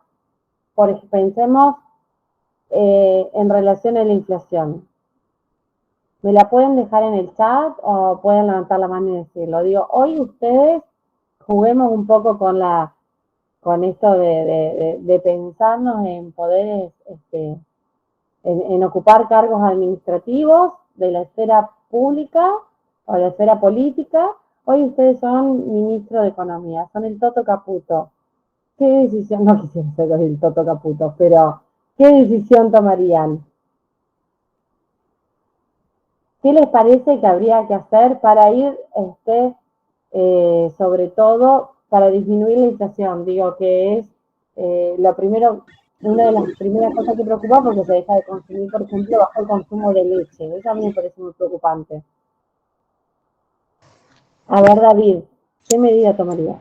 Buenas tardes. Yo creo que lo que primero haría es reunirme directamente con los productores nacionales de nuestro país, ya que somos productores de la gran mayoría de la canasta básica esencial para cualquier ciudadano. Entonces llegar a un arreglo con ellos para poder que a nosotros como ciudadanos y ciudadanas nos sea beneficioso y poder adquirir esa parte básica de una canasta a un precio equitativo para todos, ¿no? Sí, muy buen aporte. Andrea dice, creo que empezaría por casa, recorte de gastos innecesarios para bajar impuestos a los productores. Vos sabés que, Andrea, hay mucho de que bajar los gastos del Estado casi siempre termina recortando lo que se recortó hoy. Inca, venta del cine Gaumont, todo, casi siempre va por ese lado y no representa absolutamente nada significativo en las erogaciones nacionales. Por eso te digo, o sea, yo creo que el tema es que en realidad se hizo así como un corte para decir recorto algo. Yo creo significativamente que el Estado puede trabajar mucho mejor, que puede ser un Estado eficiente, que cumpla esta función de hacer de medio, digamos, de generar las charlas, de generar las políticas, de poner en vidriera lo que hace nuestra industria nacional, de tratar de justamente que la industria nacional crezca, o sea, porque vos decís, bueno, estimulamos la competencia, pero no necesariamente la mejor decisión es traer cosas desde afuera, también puede ser mejorar las cosas desde adentro, y hay maneras de hacerlo siendo más competitivo. Creo firmemente que la industria nacional sería mucho más competitiva si se puede apuntar a que tengan menos gravámenes, a que el productor tenga menos gravámenes. Esto tiene que ver con lo que decía el compañero anteriormente, que es que somos productores de todo en Argentina. Digo, hay muy pocas cosas que no tenemos y las que no tenemos no las consumimos. Vos sabés, cuando sí esto de los gravámenes, ¿ustedes han tenido la oportunidad de ver cuántos son los gravámenes en otros países a las industrias? Sí, yo creo que son más elevados en otros países. A mi parecer, una de Exactamente, las sobre todo cosas, si es de Europa, sí, sí, sobre una todo de si las es de la cosas Unión a Europea. resolver, que por ejemplo como tiene Estados Unidos, es la ganancia de las empresas y estar firmes sobre ese tipo de control, por lo menos en lo que tiene que ver con Totalmente, precios. de hecho en Estados Unidos es un crimen federal Por eso, sí, ocultar sí, las sí, ganancias de las empresas. y acá ni siquiera se controla y después a fin de año uno se entera, tal empresa ganó el 300 y uno dice, pero ¿cómo? Si esto en Estados Unidos, que es el país a donde la administración actual mira mucho, estas cosas no suceden. ¿Por qué acá se permiten? Porque por eso vino Carrefour. Daría mucha Carrefour en información, Francia no puede permitiendo ganar mucho más de, poder de no sé si es el decisión. 2% o el 3%. Me Totalmente, parece que entonces, una de las soluciones sería ahí, estar sobre el tema de las ganancias de las empresas, no de manera intervencionista, sino que haya una legislación como hay en los países serios del mundo que tanto se están mirando ahora, donde las reglas de juego son distintas. muy bien. David, levantaste la mano. Perdón nuevamente, pero quería hacer hincapié y decir algo que yo puedo ver porque he estado en provincias y me siento afortunado de estar en la Argentina y ser ciudadano de la Argentina, porque tenemos un país enorme de norte a sur, este y oeste, y cada provincia tiene su propio cultura y su propio poder de salir adelante, ¿no? En tanto a lo que es, voy a hacer hincapié a la producción. Tenemos provincias donde somos número uno en vinos, en frutas, en verduras, en lo que es aceite. Entonces digo, hoy somos productores de todo eso, de que otros países les falta, y somos también líderes en lo que es hacer exportación. Entonces a veces digo, ¿cómo no puede haber una regulación para que el ciudadano, nosotros y ciudadanos, puedan tener el acceso equitativo, ¿no?, a un alimento de una canasta básica, ya que somos productores? Es también una pregunta que me hago continuamente, y perdón si vuelvo a interrumpir. Gracias. Y bueno, me gusta mucho esto que dijiste porque es cierto, Argentina es líder en exportación de vinos, tenemos de las mejores uvas del mundo, frutas igualmente, excelentes frutas se hacen en Argentina, también se hace excelente grano en todo lo que las empresas, todo lo que es la producción litoraleña, Entre Ríos, Corrientes, Chaco, Santa Fe, de distintos tipos, algodón que se exporta lana, se exporta para hacer el algodón pima, se exporta para hacer distintos tipos de telas que después son utilizados por las grandes marcas como es Lacoste, por ejemplo. También en la producción de lana, les iba a comentar que desde Mar del Plata sale la lana merino y de las mejores lanas del mundo. Entonces, está bueno también saber que Argentina cuenta con la capacidad y confiar en nuestra capacidad productiva y que el argentino vuelva a confiar en la capacidad de nuestro país. Digo, está muy de moda denostar las cosas que suceden en Argentina, cuando hay gran calidad de muchas cosas, el pan, la pasta, todo es excelente, la pescadería, muy buen aporte, Susana, excelente. Y leía un comentario acá, un compañero, que decía que el senador o diputado gane lo mismo que un docente. Mira, yo nunca fui ni diputado ni senador, ni tengo un pariente que lo sea, quiero aclarar, pero hace muchos años tuve la oportunidad de conocer un convencional y constituyente del Partido Radical que se llama Marcelo D'Agostino, que lo escuché hablar sobre la importancia del rol de los diputados y los senadores, y cómo están expuestos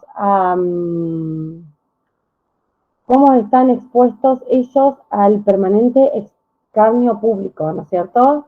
Me parece a mí que ser senador o diputado te pone en un lugar de mucha exhibición pública. ¿Y por qué digo esto? Esto no lo dijo él, sino que yo me acuerdo de ser chiquita y a escucharlo hablar de cómo los senadores y diputados debaten y después la gente los agarra en la calle y habla. Y ahora de grande pienso también que ustedes imagínense lo que debe ser para cualquier senador, diputado de este país, que le estén analizando la vida entera, la familia, la de sus hijos, la de sus hermanos, la de sus mujeres, las de sus amantes, toda la vida expuesta en bandeja de plata al público, donde cualquiera puede sentarse en un programa de televisión a cuestionarlos. Yo creo que tienen un trabajo, no sé si de alto riesgo, pero a veces pienso que a veces se genera tantas cosas hasta en un programa de televisión que se pueden provocar hasta situaciones violentas, ¿no? Vos sabés que a mí me parece que el trabajo que hacen los senadores y los diputados del país, Sí, aparte sea eso, la en el PBI no representa mucho dinero. Es no, es una ínfimo, para mentira el eso, que bajando PBI, ese tipo de sí. gastos la Eso solución es un está ahí. bolazo grande como una casa. Yo ahora no tengo el desglose del PBI, pero no es significativo en Argentina, pero no importa saber. Está muy interesante pensar quién haría ese trabajo,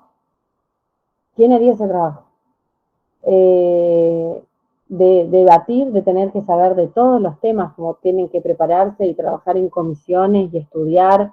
Digo, no es menor ser diputado y senador en Argentina. Y eso quedó recontra demostrado en la ley Ómnibus, cuando hablaba cada uno que hablaba y debatía, se notaba mucho quién sabía y quién no sabía debatir en el Congreso.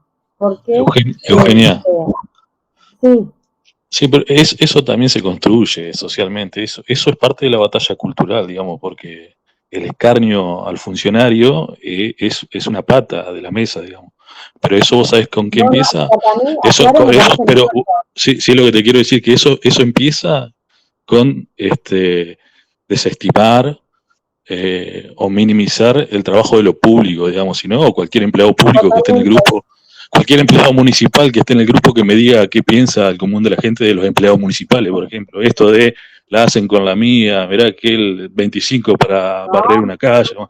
Eso es una construcción que termina después en poner un fanático, digamos, del odio a lo público como presidente, digamos. Porque yo me pregunto hoy los miles y miles de puestos de trabajo que ya se están perdiendo en la Argentina en apenas 3 meses. ¿Es el sector privado el que lo está sosteniendo? Digo, el privado salió a rescatar esos miles de empleos, digamos. Si la presencia del Estado está, como dijeron ustedes, aún en esos países que son modelos para quienes nos gobiernan actualmente en la Argentina. Por ejemplo, Estados Unidos, que se vuelve de a momentos hiperproteccionista de su economía, no deja ingresar ni un producto, y creo que es una construcción cultural, digamos. En la Argentina tenemos mucho de esto de ir en contra de lo municipal, de lo público. Bueno, la mirada del empleado público de Antonio Gasalla, digamos, tomando mate, atendiendo mal a la gente. Bueno, eso se construye socialmente también y terminan en un odio que a veces no tiene límite, como esto de pensar que achicándole lo que cobra un diputado o un expresidente se la llevó toda, se gastó un PBI, todas esas cosas, digamos. Totalmente coincido, hay que hacer una reivindicación, hay que valorar mucho porque se cree que el empleado público es el que trabaja en una municipalidad y empleado público es el que trabaja en un hospital, empleado público es el que trabaja en una universidad pública, es un docente de una escuela, es un policía, un empleado público, y hay como una continua deformación de la información donde lo que se busca hacer es desnostar por ahí el rol, que está bueno reivindicarlo porque son todos ustedes y somos nosotros. Yo como empleada de la universidad también lo pienso, que creo que somos los que mayor roce social tenemos, los que nos toca por ahí ser la primera cara que recibe a alguien que tiene un problema, y que algunos son elegidos a través del voto popular y otros a través de haber ingresado al Estado y ser empleados de carrera. Ambas cosas son iguales de importantes y un empleado público para mí no es un factor de achique, es un empleado más y que hace uno de los trabajos más difíciles de los que hay, que es estar en contacto con la administración de la vida diaria de la gente. Hay seguramente gran cantidad de planta que no funcionará o no trabajará o no, como pasa en todas las empresas privadas y en los lugares privados, y quedará de los responsables de esa gente por ahí digamos, encauzar, ¿no? Esas situaciones, pero no significa que todos los empleados sean lo mismo. Susana, abrí el micrófono. Sí, disculpen, buenas tardes. Hay un fenómeno de la psicología social de la escuela de Pichón Riviere que dice que hay una biografía social anticipada. Entonces, creo que debe haber equidad de las dos partes, pero, por ejemplo, en lo que estamos hablando del empleado público, se crea un empleado público con una determinada figura y se le clava en la cabeza a la sociedad. Entonces, después se lo estigmatiza más y más y más y más hasta que ves un empleado público y capaz que querés salir disparando. La biografía social anticipada es decir algo y clavarlo para esa persona. Ya se lo estigmatiza con eso y muere con eso. Pasa en los pueblos con inclusive figuras que vos vas y te dicen, es así, y después conocés a la persona y no es tan así. Hay gente que trabaja muy bien. El musulmán para los norteamericanos, el musulmán y el latino para norteamericanos, por ejemplo. Y crear, por ejemplo, la figura de empleado público como empleado, solamente el empleado municipal, también eso es una estigmatización, porque los maestros, que yo pertenezco a los maestros, también somos empleados públicos. Los bancarios, en cierto aspecto, ¿no es cierto?, cuando no son privados, los policías, y a los maestros, por ejemplo, se los está estigmatizando hace 30 años que no trabajamos, que somos vagos, que tenemos vacaciones.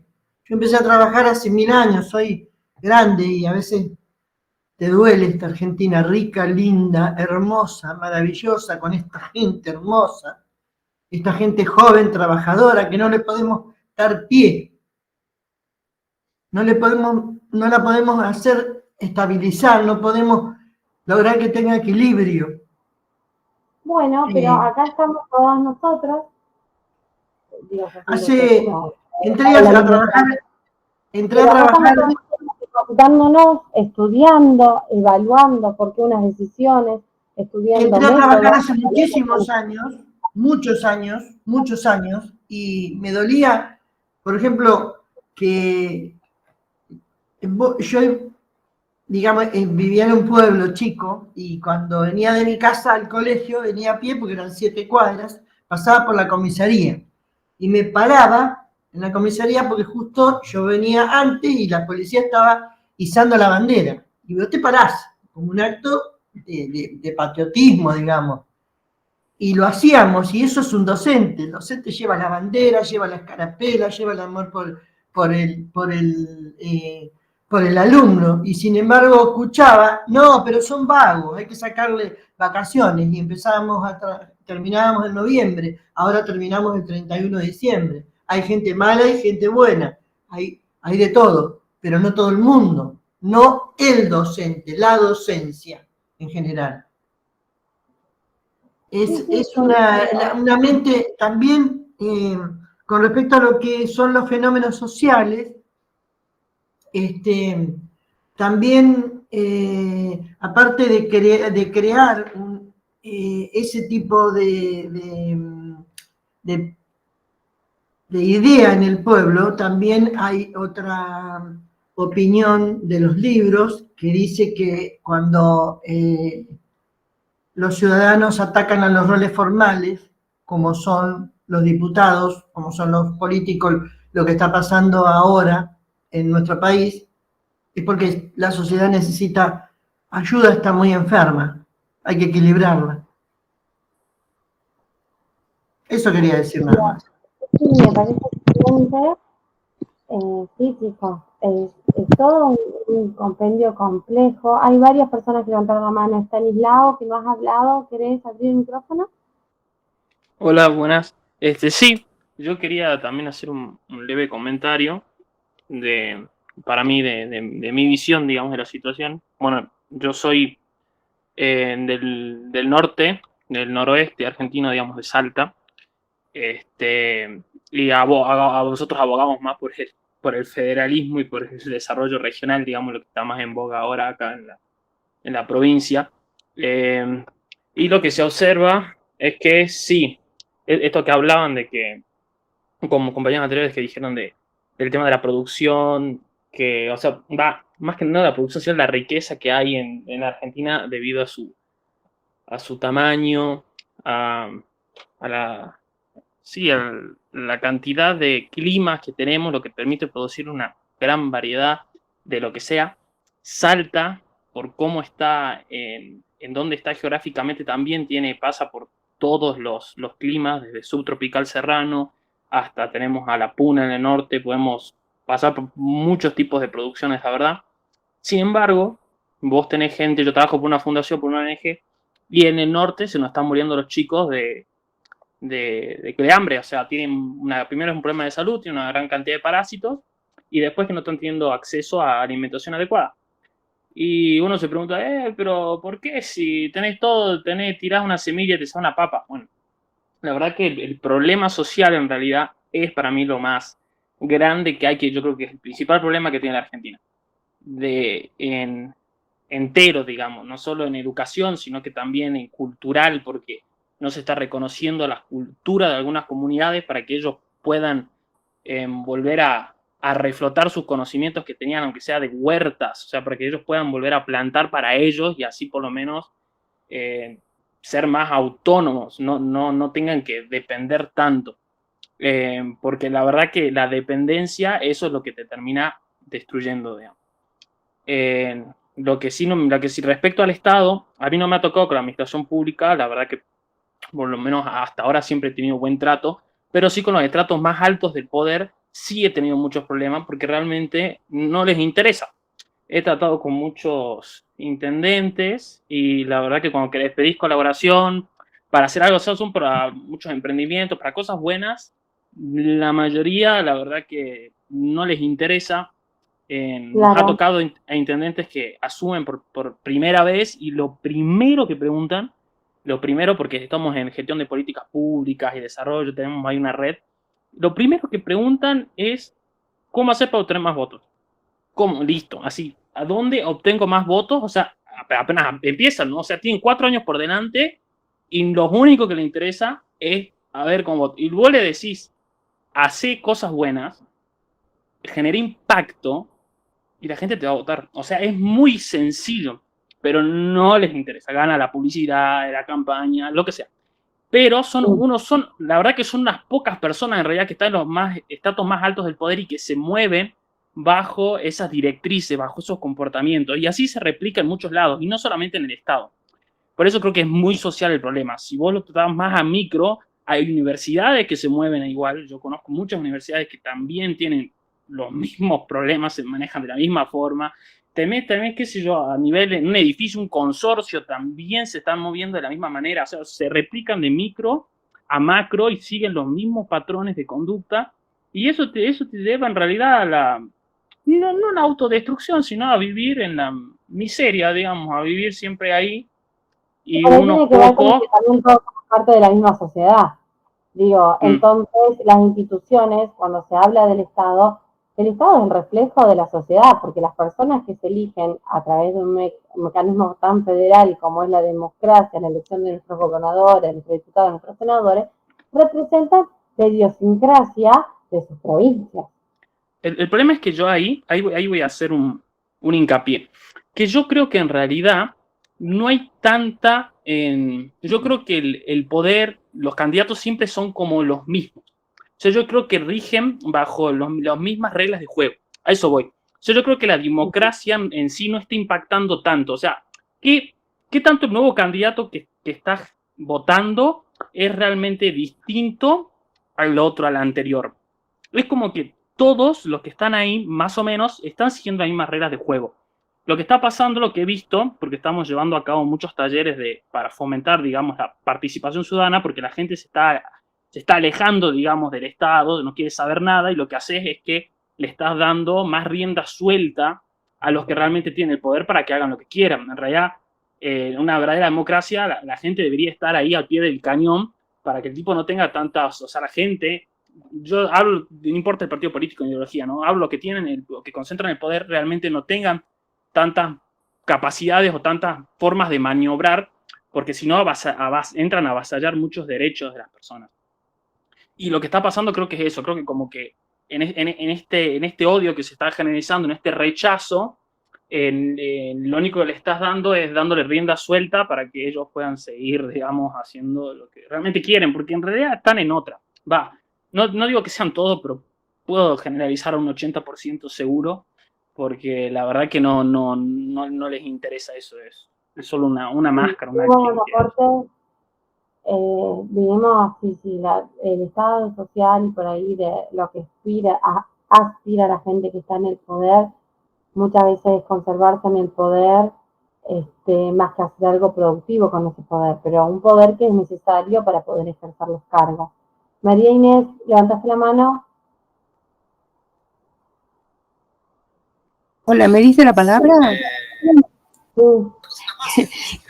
No, yo creo que hay al revés de lo que piensan todos, para mí hay una falta de profesionalización de la política.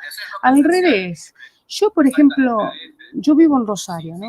Y en Rosario, el político que asume cualquiera, tiene atrás, por supuesto, una burocracia de empleados públicos, pero que le impiden de ninguna manera hacer muchísimas cagadas, vamos a llamarle. ¿Por qué? Porque es todo así, o sea, si vos sos un gobernador y al revés, vos vas a querer votos, ¿cómo tenés los votos? Vos vas a ver los problemas, lo que estamos aprendiendo acá, ves el problema social, ves cómo lo podés organizar, tenés adentro de la municipalidad o de la gobernación millones de gente que te va a ayudar a hacer el plan, el árbol, todo lo que estamos aprendiendo. Si no lo sabés, si vos venís de un lado que no entendés ni nada, ahí van a haber gente que te haga, arquitectos que te hagan las casas si querés hacer casa. O sea, no es así, al revés. La profesionalización del político es que justamente resuelve los problemas. Yo lo veo en Santa Fe, no sé, es en el ámbito que me muevo. También lo veo en Buenos Aires, cuando te estoy diciendo, pero es Kicillof, pero también Scioli, o el que estuvo antes, vos vas a ver que siempre hablan. Scioli, me acuerdo que yo no estoy en Buenos Aires, pero le preocupaba mucho los campos que se inundaban y trató de resolverlo, sacó un crédito. Kicillof, que está con las cloacas y que se mueve. No, el político profesional para mí, es mi opinión, al revés, busca solucionar, busca hacer prácticamente sin saberlo o sabiéndolo de acuerdo a su cultura, todo lo que estamos aprendiendo acá. Ve el problema social, trata de resolverlo y eso le trae más votos. No sé, es muy bruto, vamos a llamarle, una persona que llega a la municipalidad. Acá llegó la municipalidad de Funes, un hombre que quiere ganar votos, por supuesto, los ganan, pero bueno, el problema de la seguridad, bueno, en Villadiego, el que estuvo hace muchos años, les hizo todas las calles y todo, y se quedó eternamente, por supuesto. O sea, me parece que no es tan así, o no es lo que yo veo, a lo mejor sí hay, pero... Sí, también es otra mirada por ahí de la misma situación problemática que compartía el compañero. Ahora, chicos, yo disculpen que los interrumpa, pero lo último que quiero que veamos es un video del análisis FODA. Disculpen si no les doy la palabra porque si no, no vamos a llegar, ya son las 40 y el video dura 8 minutos 10. Es un video que habla de esta herramienta que es fundamental a la hora de encontrar lo que hay adentro y lo que está afuera de la organización, ¿sí? Lo que esté dentro van a ser nuestras debilidades y fortalezas, y lo que está por fuera de la organización van a ser amenazas y oportunidades. Hacer este mapa a ustedes les va a saber para identificar lo que está fuera de su planificación. Lo que está por fuera de identificar lo que está por fuera de su organización y ejemplificarlo y ver cómo va a interferir en sus ideas, y lo que está por dentro va a ser lo que los ayude a encarar los proyectos, ¿sí? Dependiendo de nuestras debilidades, va a ser lo que vamos a tener que mejorar. Y nuestras fortalezas en lo que vamos a tener que hacer hincapié. Yo les voy a pasar este video que me gustaría que vayan tomando apuntes. Este análisis FODA está orientado, como siempre les digo, es muy probable que lo encuentren relacionado al ámbito mercantil, comercial y más del sector empresarial, pero es muy útil a la hora de elaborar políticas públicas y planificar, porque es parte del pensamiento estratégico identificar amenazas, fortalezas, debilidades y oportunidades de una organización. Así que yo ahora saco mi audio y pongo el del video. Háganme con la manito ok si se escucha bien. Con la serie de videos enfocado a planeación estratégica. En esta ocasión vamos a hablar del análisis FODA, un análisis que es crítico para poder comenzar a desarrollar estrategias.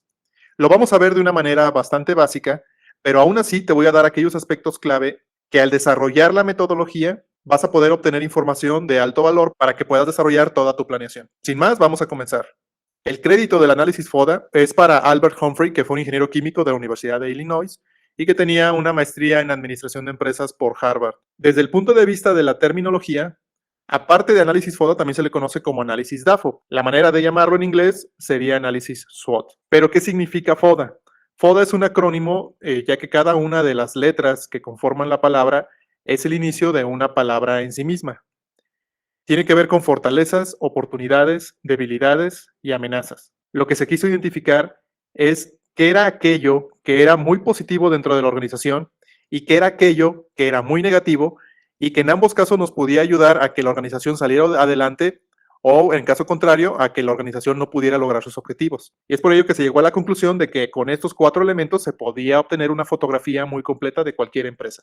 Esto implica que siempre que tú vayas a hacer un análisis para la planeación estratégica, tienes que ver cuáles son las fortalezas que hay en tu empresa, qué oportunidades son las que tiene, cuáles son aquellas debilidades dentro de tus procesos internos y cuáles son las amenazas que tú ves. Ahora, este enfoque de positivo y negativo no ayudaba mucho o provocaba un poco de problemas al momento de hacer el análisis. Es por ello que se hizo un acomodo simplemente haciendo un cambio sencillo. Fortalezas y debilidades se manejó como que iba a ser el análisis interno. Esto significa que en tu empresa solamente te vas a enfocar en analizar qué es aquello para lo que eres muy bueno y qué es aquello en lo que todavía necesitas mejorar. Esa es la parte interna, exclusivamente lo que está dentro de los muros de tu organización. Y oportunidades y amenazas se clasificó como externo. En este caso, significa que todo aquello que veas que está de los muros de tu empresa hacia afuera tiene que caer en estas 2 categorías. ¿Cuáles son aquellas oportunidades que te da el mercado, que te da el lugar o la región donde está puesta tu empresa? Y al mismo tiempo, ¿cuáles son las amenazas, por ejemplo, que tengan que ver con cuestiones macroeconómicas, con cuestiones políticas o con cuestiones inclusive del clima donde está tu organización? Como parte fundamental para hacer este análisis es que no revuelvas estos conceptos. Por ejemplo, yo no podría mencionar como fortaleza la situación cambiaria de mi país, porque eso es algo externo, no es interno. Lo que sí podría ver es que si la moneda de mi país está muy fuerte en relación, por ejemplo, con el dólar de Estados Unidos, yo lo podría ver como una oportunidad si yo me dedico a la importación. De la misma manera, no podría clasificar como debilidad tener un gobierno, por ejemplo, que no esté dando los resultados esperados. Porque un gobierno es de los muros de mi empresa hacia afuera. Entonces, eso es más bien una amenaza. Tengo que tener muy claro en qué categoría voy a poner cada uno de los elementos que yo analice de mi empresa, porque de esto depende cómo voy a desarrollar mis estrategias en los siguientes pasos del proceso de planeación. Ahora, algo muy importante es que cuando yo hago el análisis FODA, me tengo que enfocar en el presente y en el futuro de la empresa, no en el pasado. Todos los enunciados que yo redacte en mi lluvia de ideas cuando esté haciendo el análisis FODA, tienen que hablar siempre en presente o en futuro. Sobre todo lo que tiene que ver con oportunidades y amenazas tiene que ver con el futuro y mis fortalezas y debilidades tienen que ver con el presente de la organización. Vamos directamente al ejemplo. Aquí yo voy a analizar primero la cuestión interna de mi empresa, por eso estoy poniendo fortalezas y debilidades. Esto que te voy a poner a continuación es un ejemplo real de una empresa que desarrolló su planeación estratégica. No te puedo dar el nombre, pero te voy a poner algunos de los elementos que ellos anotaron como parte de sus fortalezas. Ellos decían que tenían tecnología de punta muy fuerte, una cultura laboral robusta, certificaciones a nivel nacional y un alto nivel de satisfacción al cliente. Todo esto es interno, son cosas que la empresa tiene de forma interna para poder ofrecer hacia el exterior. Una vez que termines de anotar todas las fortalezas, siguen las debilidades. Aquí solamente te puse 4 ejemplos, pero la intención es de que tú puedas hacer una lista que sea un poco más grande. Pueden ser a lo mejor 10 elementos, pueden ser 15. Si el grupo de personas que están trabajando es amplio, lo que puedes hacer es dividir, dependiendo el tipo de puesto que tienen, que unas personas se encarguen en analizar las fortalezas, otros las debilidades, otros las oportunidades y otros las amenazas. Por lo general, oportunidades y amenazas se les deja a los altos mandos, a los directivos, a los dueños de negocio, porque ellos son los que tienen más visión hacia afuera. Y fortalezas y debilidades se les deja a los puestos más operativos. Por ejemplo, una gerencia de producción, una gerencia de recursos humanos, son las personas que saben cómo está la organización y qué es lo que necesitan para poder dar los resultados hacia afuera. Bueno, continuando con el análisis, en debilidades, en este ejemplo que mencionaba, se definieron esta lista de 3 elementos. Alta dependencia hacia pocos expertos, infraestructura, les hacía falta más infraestructura, y falta de gobierno corporativo. Y gobierno corporativo se refiere hacia adentro, un consejo de administración, por decirlo de alguna manera. Una vez que se terminó de hacer todo el análisis interno, se pasó al análisis externo. Con respecto a las amenazas, ellos vieron, por ejemplo, posible alza del dólar, un aumento de precios de los insumos a nivel internacional y la entrada fuerte de competencia a su nicho de mercado. Pero dentro de las oportunidades que ellos analizaron, era poder explotar el mercado de Centroamérica, o sea, poderse expandir ya no nada más a nivel nacional en México, sino también en Centroamérica, y un impresionante crecimiento de inversiones en su nicho, por el tipo de negocio al que ellos pertenecían. Un análisis como este no se puede llevar a la ligera. Si solamente se enfocaran en hacer un listado rápido, podrían decir que en media hora ya termina. Pero a continuación vamos a ver cuál es el aspecto clave que hace que este análisis realmente otorgue mucho valor agregado si es que se hace bien. Aquí tenemos las 4 listas que se desarrollaron, recuerda que están resumidas, y tenemos cada uno de los elementos de la matriz a la cual pertenecen: fortalezas, debilidades, amenazas y oportunidades. ¿Qué es lo que realmente necesitas para poder validar cada uno de estos elementos? Se resume en una sola palabra: datos. Esto es igual en la administración pública, que necesitamos datos, fundamental contar con datos cualitativos y cuantitativos, y datos confiables, no supuestos, sino datos.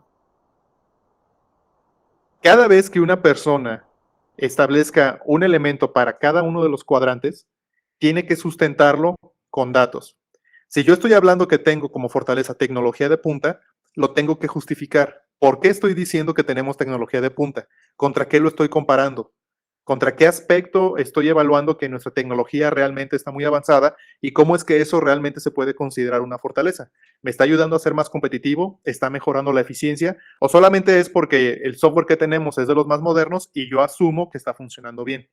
Si no tengo datos para sustentar cada uno de los elementos que están en esta lista, el análisis se vuelve totalmente subjetivo y pierde muchísima fuerza. Para un dueño de negocio, el análisis FODA puede ser muy revelador, porque le ayuda a ver también en qué nivel está su empresa con respecto al control de los datos que maneja.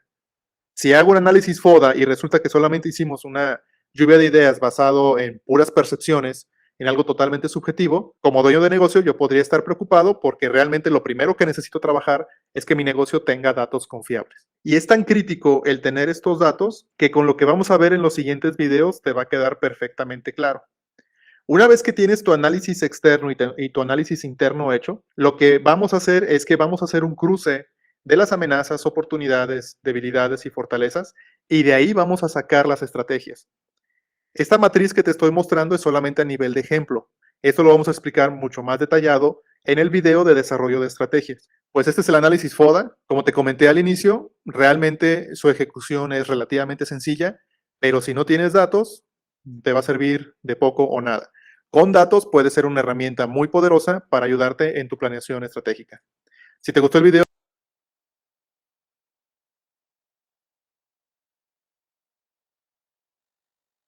Bueno chicos, ¿vieron qué bueno que está el video? Reútil todos los datos. Y cómo sintetiza, cómo elaborar un FODA como paso previo a hacer una estrategia. Chicos, bueno, este fue el último tema que dimos, porque árbol de problema lo habían entendido re bien. Este fue el último tema. Yo ya no me voy a poner a buscar ejemplos de FODA, porque hicimos un montón. Hicimos un montón el jueves pasado, le hicimos hasta a Milei, no sé si están los de mi tutoría, estuvo bárbaro. La idea era, en verdad, la idea era hacer un FODA hoy, pero ya estamos súper sobre la hora, y la verdad es que se dio una cantidad de ejemplos bárbaros sobre los momentos de la planificación estratégica. La verdad fue muy enriquecedor escuchar sus experiencias que van de norte a sur de la provincia, porque están desde Chubut hasta el compañero que no me acuerdo qué provincia era, pero nos contaba su realidad, de Salta, sí, iba a decir Formosa, pero menos mal, gracias, siempre están ustedes para saludarme. Muy enriquecedor, chicos. Me encanta cuando aplican lo que se da en la diplomatura y lo pueden traspolar a sus áreas de trabajo y a lo que están por hacer, y que les sirva como un norte. Y como dijo Maxi, es parte de una caja de herramientas, de una cartuchera que ustedes tienen con cosas que quizás no la usen esta semana, quizás no la usen la semana que viene, pero en algún momento acuérdense que lo van a usar. Siempre está acá, el material está para ustedes, está a disposición. Ustedes tienen mi correo electrónico, los de mi tutoría tienen mi teléfono, yo siempre estoy a disposición de ustedes. Y bueno, la verdad es que espero que este módulo les haya gustado, que no los haya aburrido, que les haya resultado interesante, y espero que cada uno de sus espacios laborales se vea enriquecido con lo que hemos desarrollado a lo largo de estas 4 clases. Chicos, hagan actividad. Chicos, hoy repasé todos los puntos de la actividad. Cuando la abran se van a dar cuenta. Así que, por favor, quiero todos 10 de 10. ¿Sí? Creo que tendríamos que postularnos, algunos. No es lo mío poner la cara. Mi pasado no me ayuda. Mentira. Bueno, chicos, llenaron el formulario de asistencia. Tengo dos manos levantadas, de María Julieta Pavón y Susana Codagnone. ¿Quieren? Abran micrófono, estoy acá para escucharlos.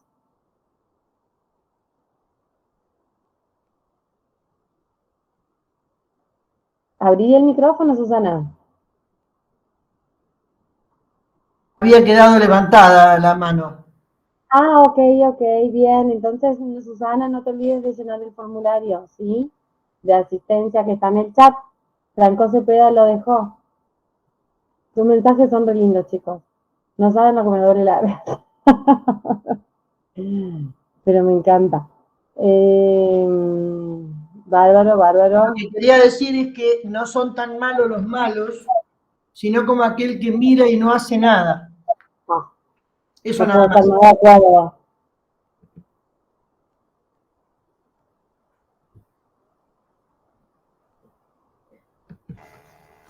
Bueno, Euge, muchas gracias por la clase de hoy y por todo el módulo en general. Apareció.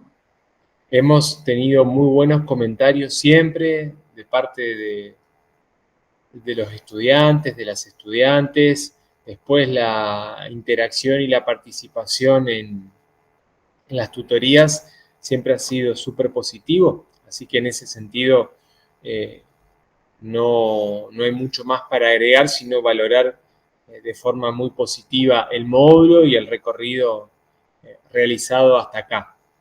Decirles que, como les anticipábamos al principio, ya está disponible la actividad de acreditación del módulo, ¿no?, en el campus virtual.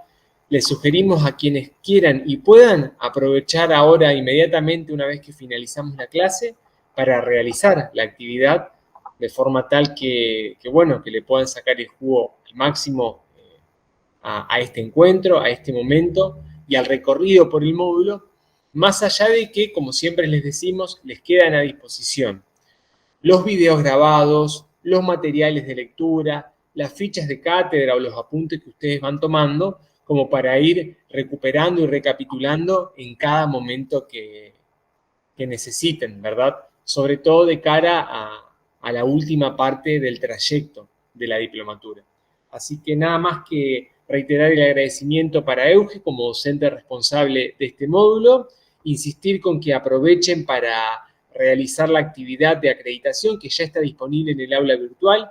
De hecho, en estos momentos hay personas que ya están, digamos, intentando realizar las mismas, así que buenísimo que aprovechen el tiempo al máximo. Nos encontramos entonces la semana que viene con el inicio del módulo que es el número 4, porque había quedado pendiente, y estamos en comunicación por el campus virtual en relación a las próximas actividades y a la agenda habitual. Muchas gracias, buenas tardes y Bueno, cerramos así la hasta clase. acá llegamos. Chau, chau, chau, Maxi, un genio. Chau, chau. Chau, chau.